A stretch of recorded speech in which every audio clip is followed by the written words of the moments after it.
تخيل ترجع كائن فضائي للأرض، بعدها تكتشف إنه مش بس بيشرب دمك، لا ده بيسرق روحك نفسها. الفيلم ده بيقدم فكرة مرعبة جدا، ده بيدمج بين مصاصين الدماء والكائنات الفضائية في ذات الوقت. القصة بتبدأ في الفضاء لما طاقم مكوك اسمه تشورتشل يكتشف سفينة فضائية عملاقة جدا مستخبية جوه مذنب هالو. لما يدخلوا بيلاقوا مخلوقات شبه الخفافيش وثلاث أشخاص شكلهم بشري نايمين في كبسولات زجاجية. يقرروا يرجعوهم للأرض، وده كان أسوأ قرار ممكن. في الطريق الاتصال بالمكوك بيختفي، ولما فريق إنقاذ يوصل يلاقي المركبة اتحرقت بالكامل، الطاقم كله مات، لكن الكائنات الثلاثة ولا كأن حصل لهم حاجة. يتم نقلهم لمعمل في لندن، لكن فجأة الكائن الأنثى تصحى تمسك الحارس، وفي ثواني تسحب منه طاقة حياته بالكامل. والصدمة الحارس يرجع للحياة تاني،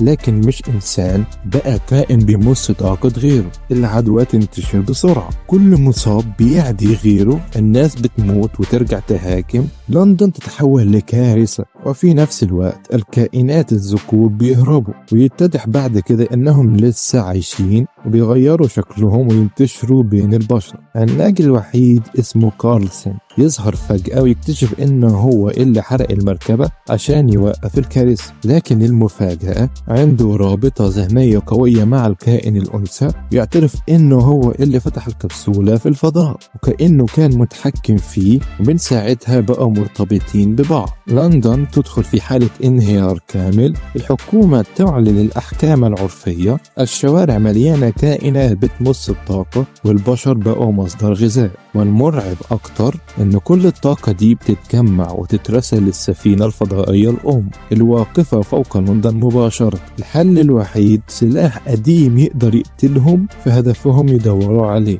وهنا يكتشف بطل القصة إنه مصيره مرتبط بيها، وقرار واحد بس هو اللي هيحدد نهاية البشرية. الفيلم ده طبعا غريب جدا، وده أحلى حاجة فيه. فكرة إن مصاصين الدماء يكونوا كائنات فضائية فكرة عبقرية مختلفة، في رعب وخيال وأجواء سوداوية قوية، بس في مشاهد غريبة شوية وقصة أحيانا فوضوية. الفيلم اسمه لايف فورس، بس لو بتحب النوع ده من الأفلام اعمل لايك وسبسكرايب علشان لسه في أفلام أظلم وأقوى من كده. مع السلامة.